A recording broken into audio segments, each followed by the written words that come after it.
आज तो लग रहा है गला बैठा हुआ आपका। राम राम जी। हाँ जी, अब हम लोग कर्म की व्याख्या कर रहे थे थोड़ी यहाँ पर।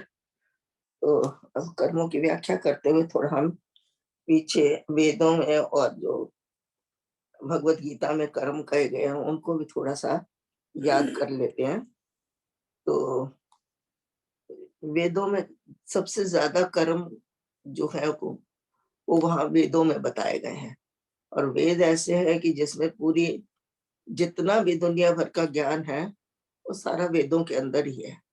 आप उसको कि देख लें, कोई आपके कर्म है, आपकी भक्ति है, आपके खगोल है, भूगोल है, औषधि है, संगीत है, कोई ऐसा भी टॉपिक नहीं है जो हमारे वेदों में नहीं है।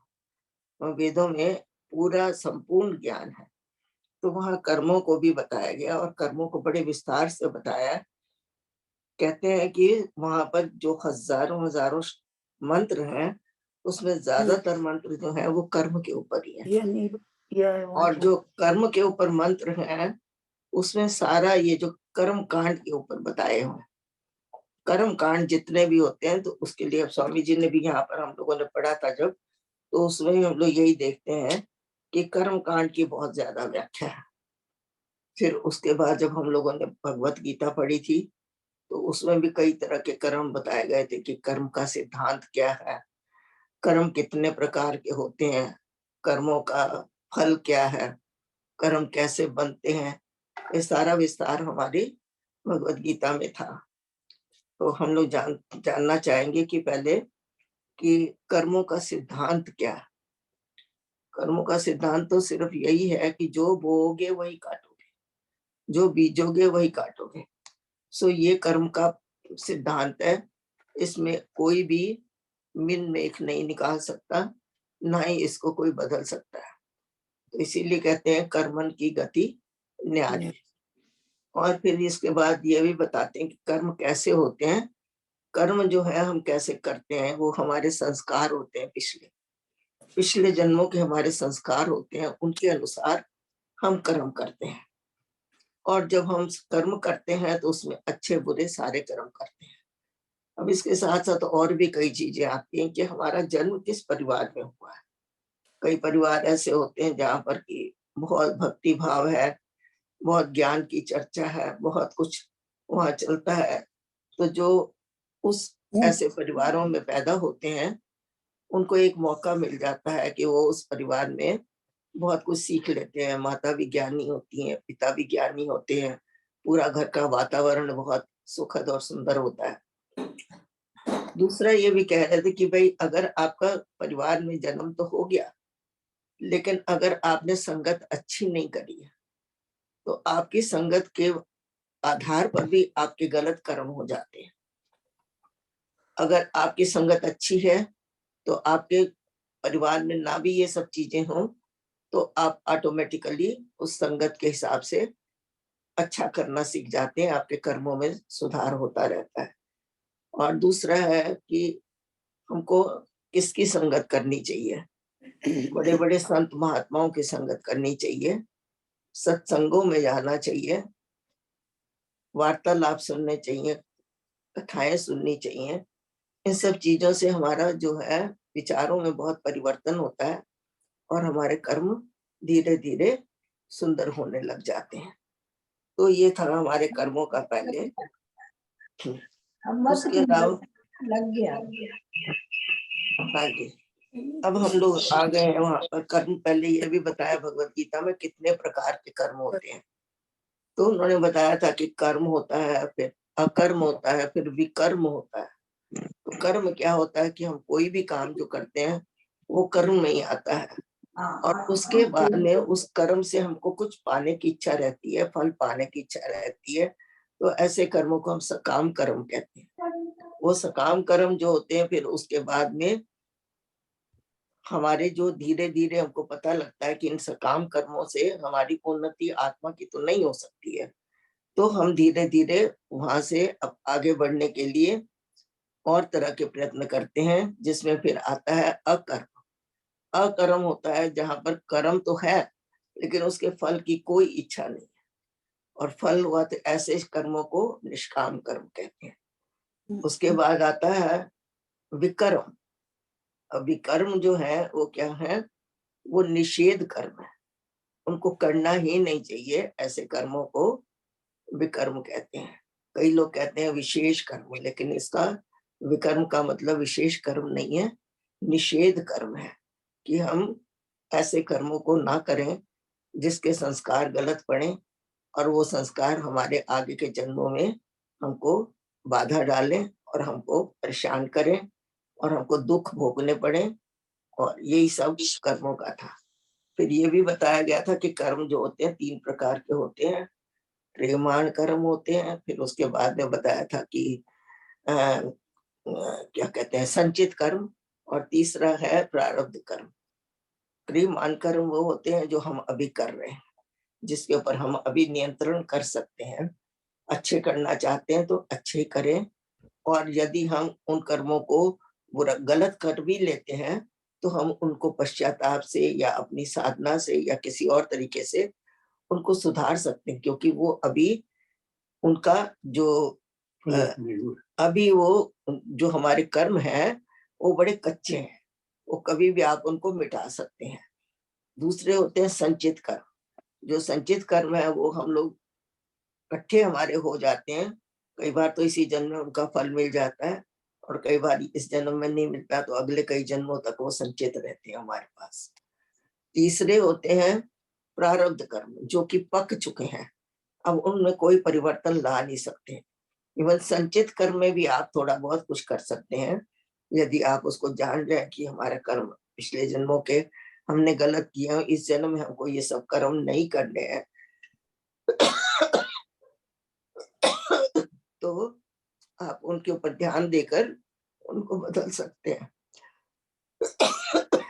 लेकिन जो हमारे प्रारब्ध कर्म है, एक सेकंड प्लीज मेरे को देना, मैं तेरा पानी।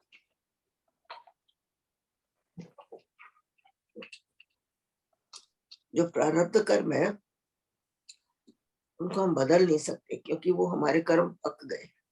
जिस तरह से पेड़ के ऊपर फल पक जाते हैं और उसके बाद उसमें आप कुछ नहीं कर सकते, तो वही हाल इसका हमारे कर्मों का। तो ये थे हमारे गीता के, भगवत गीता के अनुसार कर्मों का थोड़ा सा विस्तार। अब हम आते हैं अपने उपनिषदों में। कमलेश दीदी, एक संचित कर्म, एक प्रारब्ध कर्म, तीसरे कौन से हैं? क्रियमाण, जो अभी हम कर रहे हैं ये क्रियमाण कर्म है। हाँ जी।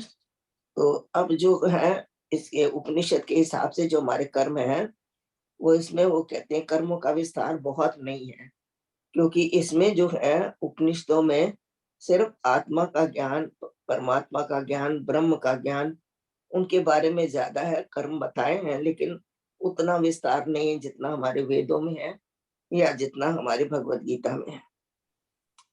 तो यहाँ हम लोग थोड़ा रिकैप करते हैं। वो कहते हैं कि उपनिषदों में जो है अपने कर्मों को, शुभ कर्मों को करना ही, पालन करना ही धर्म बताया गया था, और यही जो है देव गुरु गुणी पूजन करनी, यज्ञ कर्म विधि इष्ट में करनी, कि जो हमारे देव गुरु जो है वो देवता के समान वो गुणी है, उनका पूजन करना, और जो है अपने कर्मों को विधि पूर्वक करना, उनका वर्ण करना। वर्ण करना का मतलब होता है अपनाना, या वैसे वर्ण होता है अर्थ ब्याह करना।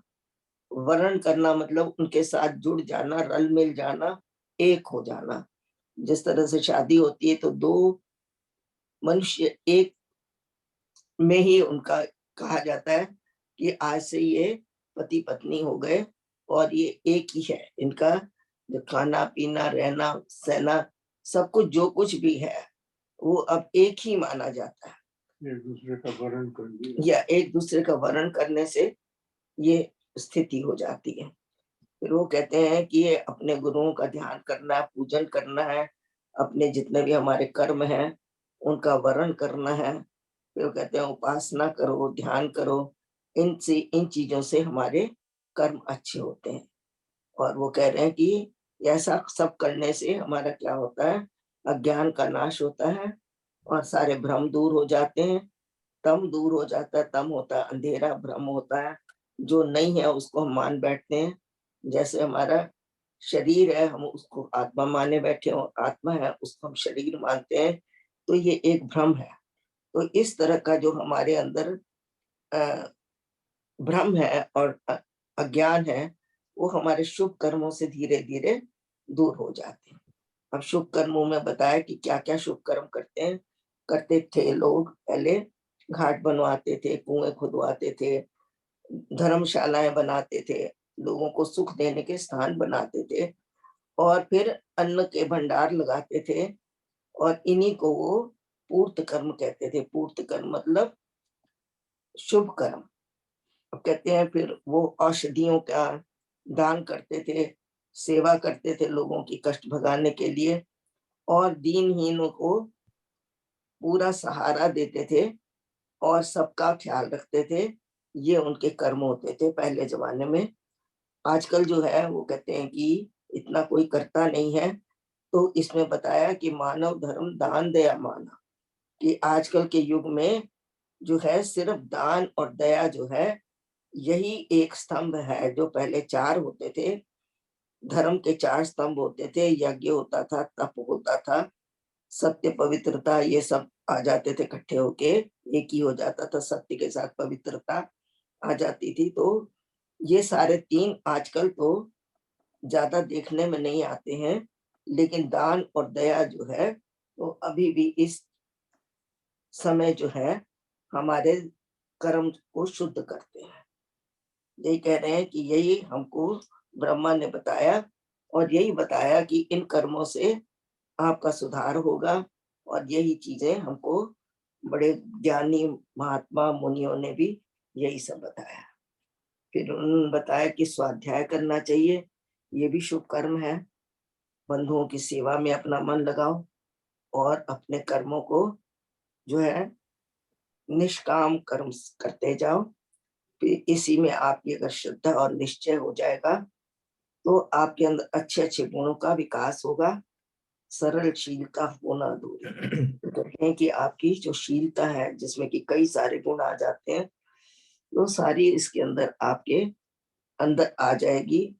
और बता रहे हैं कि आपको इसमें एक और कर्म का बताया कि अतिथि जो है उसको आदर करना, उसका मान देना, सत्य वचन उनके साथ बोलना, और उनका पूरा ध्यान रख के, ये भी चीजें आपके अंदर गुणों का विस्तार करती हैं। अब ये हो गया हमारा पिछला रिकैप। तो कमलेश दीदी, निष्काम कर्म और अकर्म एक ही है? नहीं, निष्काम कर्म में फल की इच्छा नहीं है, वो समर्पित होता है परमात्मा को। और जो कर्म हम करते हैं वो सकाम होता है, उसमें कोई ना कोई इच्छा रख के करते हैं कि हम ये कर्म कर रहे हैं, भगवान हमको इसका ये फल मिले, तो उसको कर्म भी कहते हैं, सकाम कर्म भी कहते हैं। तो अकर्म, उन्होंने अकर्म बोला है, अकर्म। या अकर्म। अकर्म भी कहते हैं। अकर्म का मतलब यही होता है कि जिस कर्म के अंदर आपने किया लेकिन उससे आपने कोई मतलब एक्सपेक्टेशन नहीं करी है कि हमने ये कर्म किया हमको इसके बदले ये मिले, तो वो आपका अकर्म हो जाता है। उसके आपको संस्कार नहीं बनते हैं, वो आपको मुक्ति के मार्ग की तरफ ले जाता है। और संस्कार हमारे सकाम कर्मों से बनते हैं। जब हम सकाम कर्म करते हैं, कुछ इच्छा रख के करते हैं, फल पाने की इच्छा करते हैं, तो वो सारे कर्म जो होते हैं वो हमारे बंधनों के कारण होते हैं। तो इसलिए उन कर्मों को हमको नहीं करना चाहिए, हमको कर्म निष्काम करने चाहिए। और निष्काम कर्म क्या होते हैं? जिसमें सेवा होती है, जिसमें स्वार्थ नहीं होता। सकाम कर्मों में स्वार्थ होता है, स्वार्थ के आधार पर ही आप सकाम कर्म करते हैं। लेकिन नहीं, जब आप मैंने हाँ जी, सकाम नहीं कहा, मैंने अकर्म कहा। हाँ, जो कर्म है वो सकाम ही है। नहीं, आई डिडंट से सकाम, आई सेड अकर्म। अकर्म जो है वो निष्काम है। सो टेक्निकली निष्काम एंड अकर्म सेम थिंग है रजनी मेहरा जी। हाँ, या अकर्म एंड निष्काम ये एक ही है। या पर कर्म और सकाम वो भी एक ही है। कमलेश दीदी, जब हमारी इंद्रियां काम कर रही होती हैं हाँ लेकिन जी, मन नहीं उसमें युक्त होता, हाँ जी। तो उसको क्या कहेंगे? तो वो तो आपने उसमें जो भी कर्म कर रहे हो उसका आपको कोई फल नहीं मिलेगा। अगर आप अच्छा कर रहे हो तो आपका वो जो है अच्छा कर्म कहलाएगा नहीं, क्योंकि उसमें आपने मन नहीं जोड़ा है। तो बुरा तो भी वो नहीं कर्म तो होगा फिर, बुरा भी नहीं है होगा, बुरा भी नहीं होगा फिर। नहीं होगा, क्योंकि वहां आपका मन नहीं था। जी, मन फिर की ही इसका सबका खेल है। इसका यही है तात्पर्य कि सब कुछ जो है, जो मन कर रहा है वो है, इंद्रियों का फल हमें नहीं मिलता। नहीं, मन जहाँ पर है वही हमारा कर्म माना जाता है। जहाँ हमारा मन नहीं है वहाँ कर्म नहीं माना जाता है। कमलेश जी, एक बात कहूं कि हाँ एक जी। स्वाभाविक कर्म भी होते हैं जो कि हमारे शरीर में अपने आप सब होते रहते हैं, उनको भी स्वाभाविक कर्म बोलते होंगे। दिल की या धड़कन है जैसे, और यहाँ हमारे सांस चलते हैं, ये भी तो कर्म है आपके, या आप ये ही होते कर्म रहते है, हैं। होते ही रहते हैं। तो इसके लिए भी आपको मतलब कुछ करना नहीं पड़ता, लेकिन ध्यान देना चाहिए कि ये सब कर्म अपने आप हो रहे हैं। इंसान कर्मों के बिना कभी रह ही नहीं सकता। तो जैसे भगवान श्री कृष्ण ने अर्जुन को कहा था कि अगर तू लड़ाई भी नहीं करेगा तो भी तेरे अंदर कर्म तो चलते रहेंगे। कर्म किस तरह के चलेंगे? आपके अंदर दुविधा बनी रहेगी, आपके अंदर भ्रम बना रहेगा, आपके अंदर अंधेरा बना रहेगा, आपके अंदर अविद्या उत्पन्न होएगी, है, क्योंकि आप मोह में पड़ गए। तो ये भी सारे कर्म हैं। अगर आप सो भी रहे हैं तो ये भी एक कर्म है। तो ये नहीं है कि आप कर्म नहीं कर रहे, कर्म तो आपका एक मिनट एक पल के लिए भी रुकता नहीं है। शरीर के अंदर ऐसी व्यवस्था है कि हमारे कर्म हर वक्त चलते ही रहते हैं, चाहे हम उनको कहें कि हम नहीं कर रहे हैं, फिर भी वो हो रहे हैं। क्योंकि मन की फिलॉसफी यही है कि वो हर टाइम कर्म करता रहता है, मन जो है। तो मन का कंटिन्यूशन में चलता रहता है, चलता रहता है, चलता है। तो वो ही सारे कर्म जो है वो होते हैं, जो स्वाभाविक है वो अपने आप होते हैं, और जिसमें हम अपने आप को इन्वॉल्व कर लेते हैं, वो फिर हमारे जो हैं उसको संचित और वो प्रारब्ध वगैरह सारे। मेडिकल लैंग्वेज में जी, उसको सिंपैथेटिक और पैरासिम्पैथेटिक कहते हैं। हमारी जो नर्व्स हैं, हाँ जी, एक कहलाती है सिंपैथेटिक, कि आपने सोचा तो वैसा हो रहा है। दूसरा है पैरासिम्पैथेटिक, वो अपने आप हो रहा है। अपने आप या। वो तो जब तक हमने जीवित हैं तो हमारा मन चलता रहेगा, तो हमारे कर्म होते रहेंगे। हाँ जी। जो हमारे गीता वाला हमने कर्म पढ़ा था उसमें यही लिखा था ना कि ये कर्म यज्ञ चल रहे हैं हमारे अंदर। जो अगर कोई भी चीज चल रही है वो जी, यज्ञ के तरीके से लो उसको, यज्ञ कि या। सबका उनको अपना अपना उनको अगर काम हम है। ये यज्ञ मान कर करते रहे तो फिर तो हमारा कोई कर्म ऐसा नहीं होगा जो हो हमको ही नहीं बंधन का सकता। कारण बनेगा, यस, क्योंकि आपने हर कर्म को यज्ञ के रूप में लिया और फिर उसके बाद कोई फल की इच्छा नहीं रखी, तो अपने आप वो परमात्मा को समर्पित हो जाते हैं कर्म। या वो तो कहते ही है कि जैसे कर्म करेगा वैसे फल देंगे भगवान, सो करते हाँ, रहो। तो यही कर्म का सिद्धांत ही यही है कि जो बीजोगे वही पाओगे, वही काटोगे। हम्म। तो भगवान कहता है कि इसमें मेरा कोई हस्तक्षेप नहीं है। अगर आप अच्छे कर्म करते हो तो आपको अच्छा फल मिलेगा, बुरे करोगे तो बुरा मिलेगा। और उसके बाद बुरे कर्म करके मेरे पास आके प्रार्थना करो कि इसको हटा दो, तो मैं उन चीजों में बिल्कुल भी नहीं आपकी मदद कर सकता, क्योंकि मैंने आपको कहा है कि इस मामले में मैं बिल्कुल निरपेक्ष हूँ। मुझे कोई हस्तक्षेप नहीं करना है, जैसा करोगे वैसा पाओ। तो हमको ये सोच के ही कर्म करना चाहिए कि अगर हम अच्छा कर रहे हैं तो हमको अच्छा फल मिलेगा, बुरा कर रहे हैं तो बुरा मिलेगा। जी उषा आंटी 8 और 9। हाँ जी। संतति सभ्य सुपठित बनानी, धर्म कर्म रत ज्ञान निधान। ये है धर्म संत की वाणी, कह गए सर्व मुनि जन ज्ञान। गुरुजन वे जो होवे ज्ञानी, ब्रह्मनिष्ठ भक्त शुभता। श्रुति समृद्धि शुभ पथ के ज्ञाता, पूजन योग्य पिता जो माता। जी। आज कमलेश आंटी के थोड़ा सा नासाज है, उनका गला आप जैसे देख रहे हैं। हाँ जी। तो आज का जो प्रोग्राम है हम लोग एक तो थोड़ा सा छोटा कर देते हैं उसको, प्लस कुछ थोड़े से भजन वगैरह बीच में एक लगा दूंगा मैं, ताकि थोड़ा सा उनको भी थोड़ा सा सहारा मिलता रहेगा, उनको रेस्ट मिल जाएगा। जी जी। या 1 घंटा हम लोग तो कर सकते हैं, उसके हाँ बाद जी, हाँ जी, देखेंगे ठीक है, जैसे भी है। ठीक जी। है। संतति सभ्य सुपठित बनानी। वो कह रहे हैं कि अपने बच्चों को, अपनी संतान को सुंदर बनाना, उनको ज्ञान देना, उनको सभ्य बनाना, उनके अच्छे गुण पैदा करना, ये सब धर्म और कर्म में ही आ जाता है। धर्म कर्म रत ज्ञान निधानी, जो ज्ञान का भंडार है उनके अंदर, बच्चों के अंदर डालना चाहिए। और ये धर्म कर्म उनको सिखाने चाहिए कि आपने कर्म जो करने हैं अच्छे करने, और उसका फल क्या होना है। तो ये ऐसा जो बच्चों को बचपन से ही इन चीजों का ज्ञान देना चाहिए। ये है धर्म संत की वाणी, कह गए सर्व मुनि जन ज्ञान। तो ये जो कथन है, ये सब संत इसी तरह से कह के गए हैं, किसी एक ने नहीं कहा।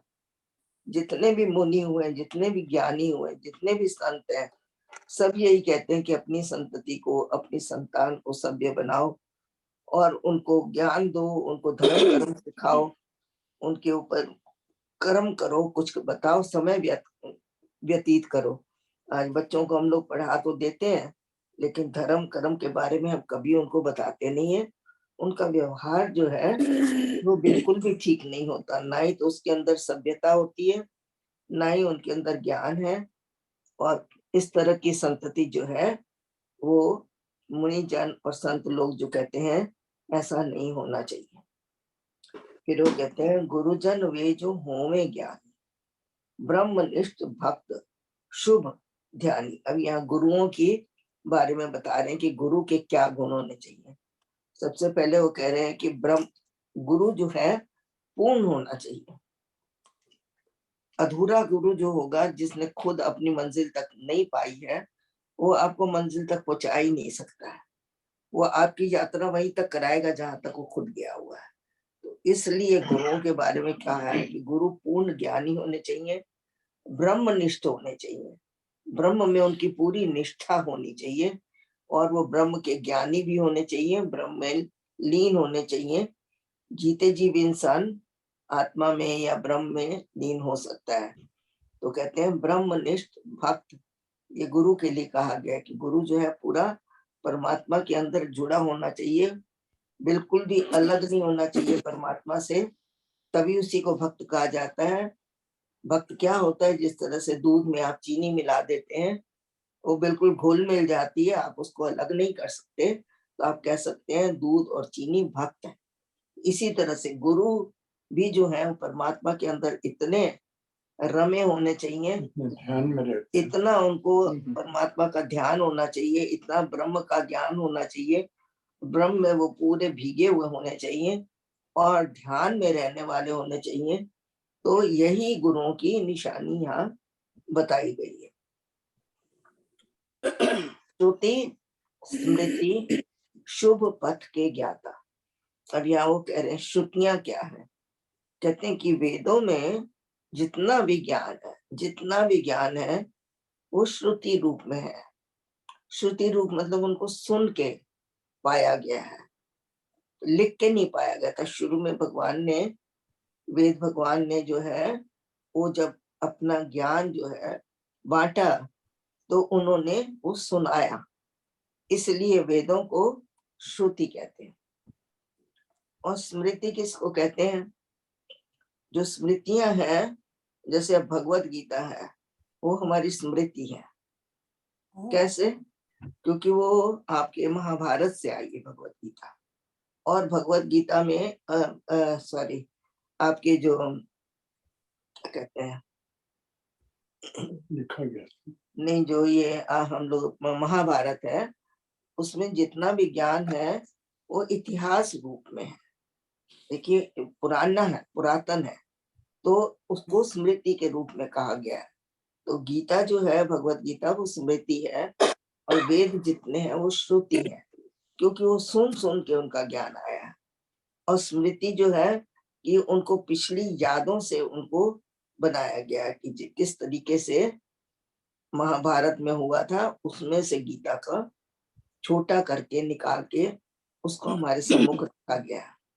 तो कहते हैं इसी तरह से जो ज्ञान है उसका ज्ञान उनको होना चाहिए, शुभ पथ के ज्ञाता, श्रुतियां उनको आनी चाहिए।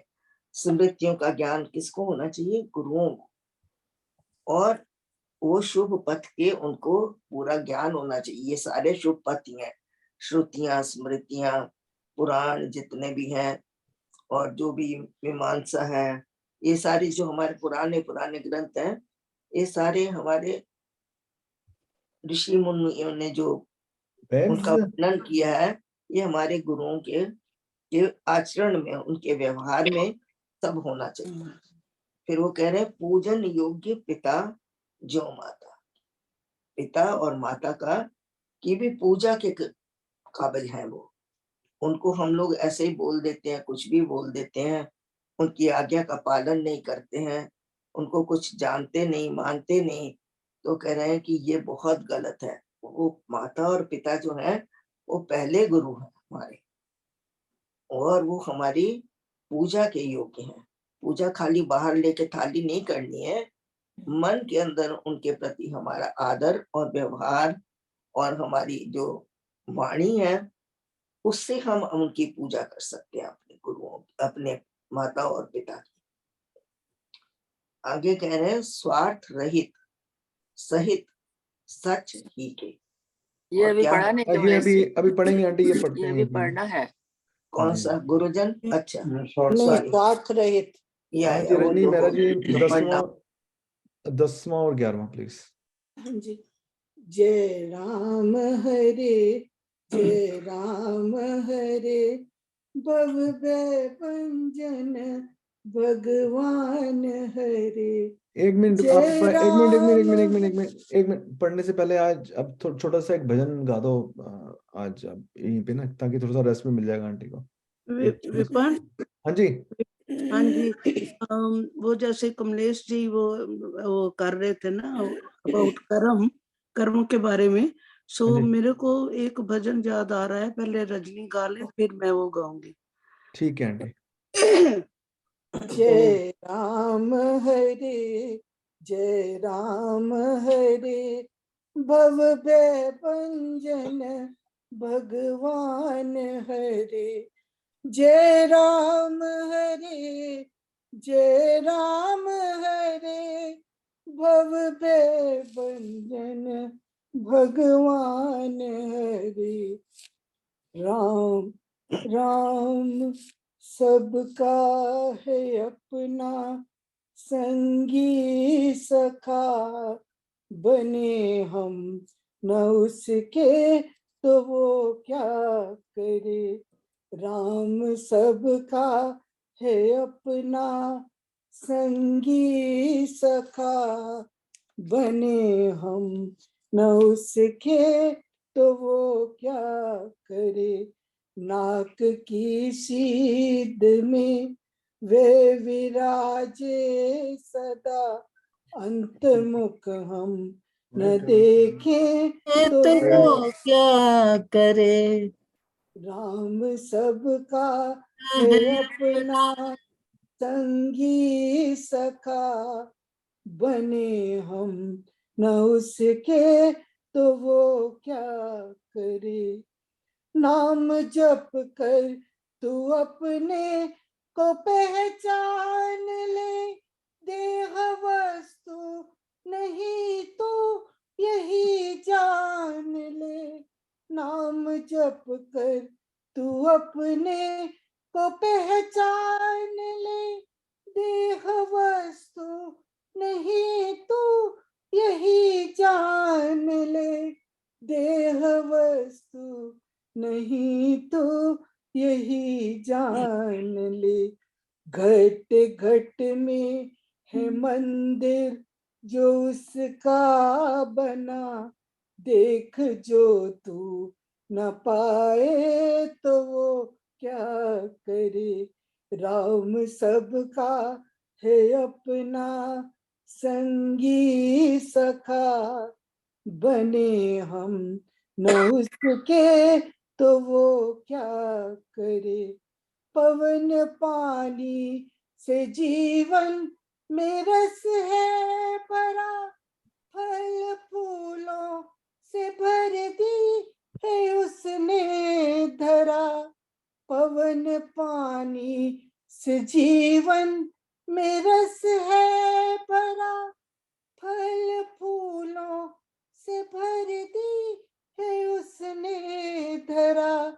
फल फूलों से भर दी है उसने धरा। उससे सब कुछ लिया और कुछ ना दिया, चोरवत ही जिया तो वो क्या करे।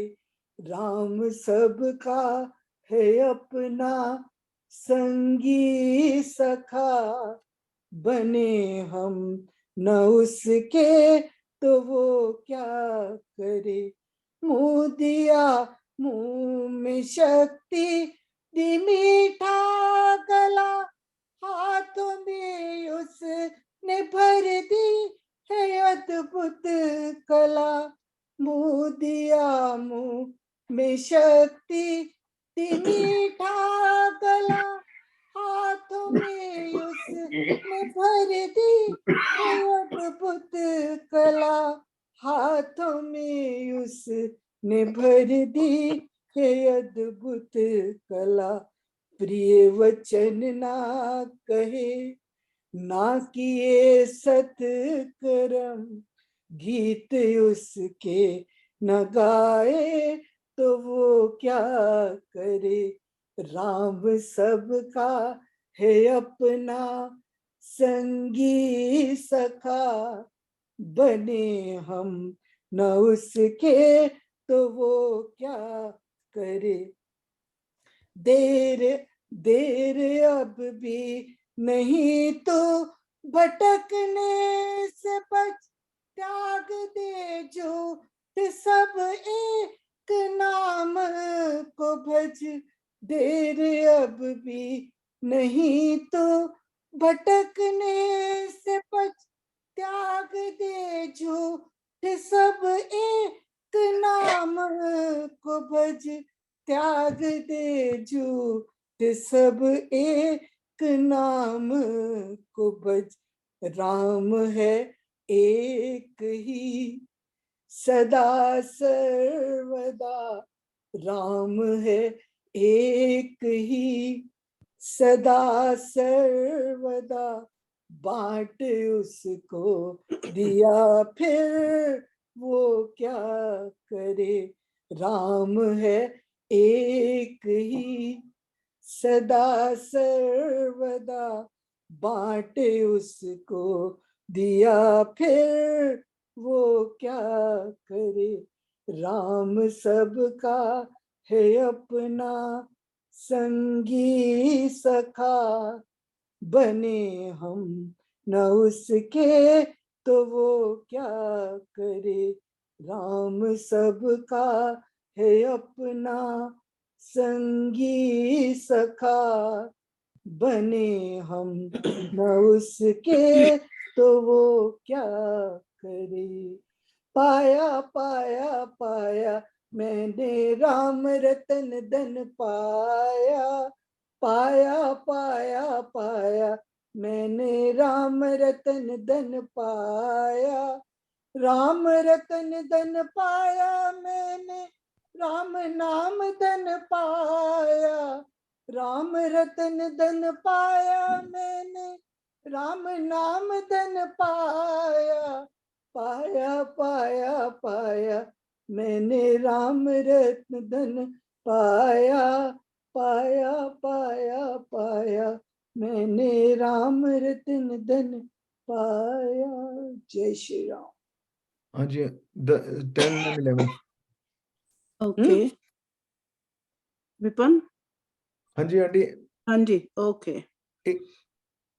इस श्लोक के बाद जब आंटी अर्थ कर लें, फिर एक इस श्लोक के बाद फिर दोबारा से रेस्ट दे देंगे आंटी को। एक हाँ जी रजनी महाराज जी 10 and 11।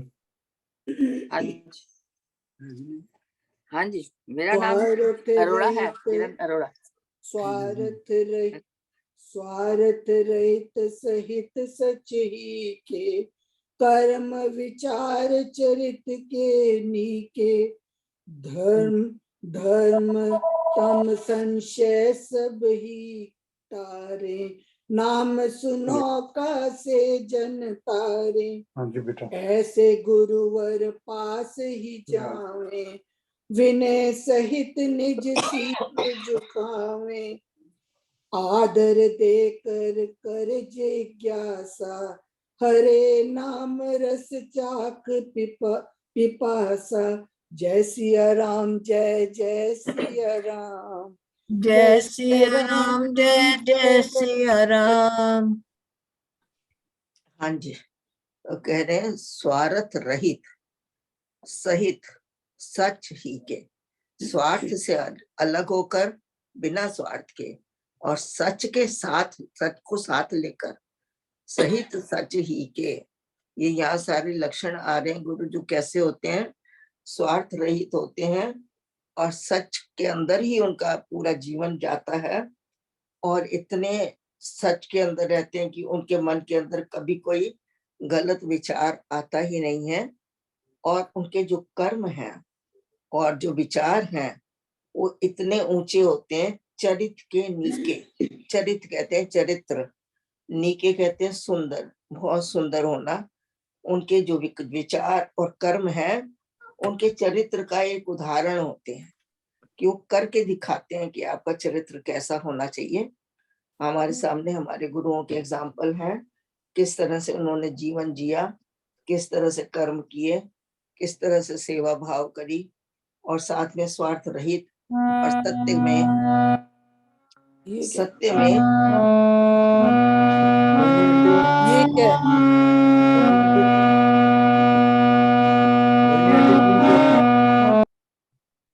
Sorry aunty. हाँ जी, तो वही है, वो कह रहे हैं कि गुरु जो है स्वार्थ रहित है और सच के में ही डूबे रहते हैं। उनका जो जीवन है वो सत्य ही होता है, और उनके जो कर्म है, उनके जो विचार हैं, उनके चरित्र का उदाहरण होते हैं। तो अपने कर्मों से, अपने विचारों से, अपने अपने ये जो सच से वे पहचाने जाते हैं। वो कहते हैं भ्रम तम संशय सभी टारे, क्योंकि इतने उनके जो चरित्र होता है ऊंचा होता है, तभी वो आपको मदद करते हैं आपके भ्रम को निकालने के लिए, आपके तम मतलब अंधेरे को दूर भगा के ज्ञान का प्रकाश करते हैं। आपके अंदर जितने संशय हैं उन सबको का निवारण करते हैं। तो ये सब गुरुओं के बारे में कह रहे हैं कि इतना उनके अंदर ज्ञान होता है, इतना उनके अंदर सत्य होता है, इतना उनको स्वार्थ रहित होते हैं, इतने उनके विचार और कर्म इतने ऊंचे होते हैं कि जब आप उनके पास जाते हैं तो आपके सारे भ्रम, तम, अंधकार कहते हैं, अज्ञान कहते हैं, हमारे अंदर जो भरे हुए हैं, हर तरह का ज्ञान हमारे अंदर है, विचारों का भी है, कर्मों का भी है, और हम लोग हमेशा अपने शरीर को ही प्रमुख मानकर उसके अंदर कर्म करते हैं। तो ये एक तम है, ये एक अज्ञान है, ये एक भ्रम है कि शरीर सब कुछ नहीं है। ऐसे संशयों का वो निवारण करते हैं अपने पास। जब हम उनके पास जाते हैं तो उनकी जितनी वाइब्रेशंस होती हैं या जो उनकी अपनी कमाई होती है, वो कमाई के जो उनके क्या कहते हैं कि आपके पास में उनकी सारी क्या कहते हैं ऑरा जो है वो आता है, और आपके अज्ञान को, भ्रम को, संशय को दूर करता है। और फिर वो ये सब करने के बाद क्या होता है, नाम सुनो का से जन तारे, वो आपको नाम का दान देते हैं, और जिसको नाम को जपते जपते जपते जन का उद्धार हो जाता है, ये गुरुओं का काम है। नाम सुनो का से जन तारे, सारे जनों का उद्धार कर देते हैं, उनका तारण कर देते हैं, उनको जन्म मरण के चक्कर से छुड़ा देते हैं और संसार में भटकने से उनको दूर कर देते हैं। उनके अंदर सुंदर विचार जैसे हमारे गुरुओं के होते हैं, वही विचार, वही कर्म, वही स्वार्थ रहित सेवा। तो ये सारी चीजें हमारे उनके पास रहने से हमारे अंदर भी आती हैं। यही हमने पहले भी कहा था कि अगर हम चाहे किसी भी जगह पर पैदा हुए हैं, चाहे वहां पर नाम का प्रकाश है, ज्ञान का प्रकाश है या नहीं है, अगर हम अच्छी संगत में रहते हैं तो हमारे अंदर गुण आ सकते हैं। तो वो आगे बता रहे हैं कि तभी ऐसे सत्संग का मूल्य बताया यहाँ। बिल्कुल। तो सत्संग कहते हैं में कि आना ही सत्संग में जो संगत होती है ना, संगत क्योंकि से वो है। जो संगत होती है उस संगत का बड़ा प्रभाव होता है। जी, जी। सारे उस संगत में जो जितने भी सत्संग में होते हैं उनका एक ही ध्येय होता है, एक ही लक्ष्य होता है, और वो वहां पर आके जैसे जुड़ जाते हैं तो एक संग शक्ति पैदा होती है। उस संग शक्ति में जब आप भी जाते हैं तो आप भी उसका एक पार्ट बन जाते हैं, और जो वहां पर वाइब्रेशंस होती हैं वो आपके अंदर भी आने लग जाती आती हैं। है और उससे ही फिर श्रद्धा या भक्ति वो बढ़ती जाती है। बिल्कुल, ये सारे गुण आपके अंदर आते हैं अगर आप रेगुलर हों। ये नहीं कि कभी चले गए, कभी नहीं गए, कभी चलो आज ठीक नहीं है तो जी, आज हम चले जाते हैं, आज हमारे पास समय नहीं है तो आज नहीं जाते हैं, ऐसा वाला नहीं। जी, जिसने अपने आप को पूरा पूरा समर्पित कर दिया है, चाहे वो गुरु हो, चाहे गुरु के वचन हो, चाहे वो सत्संग हो, सत्संग। चाहे वो सेवा हो, जिसने समर्पित किया पूरी तरह से, वही इंसान आगे बढ़ सकता है। जी, आगे कह रहे हैं ऐसे सुगुरु पास ही जावे, विनय सहित निज शीस झुकावे। अब बता रहे हैं कि हमको गुरु के पास कैसे जाना चाहिए। हम जाते तो हैं पर लेकिन अपनी ईगो लेके, अपनी अकड़ लेके, या अपना कुछ दिखाने के लिए या कुछ पाने के लिए उनसे मांगते हैं। तो वो कह रहे हैं कि उस वैसे नहीं जाना है, आपने विनय सहित जाना है, बहुत विनम्र होके जाना है।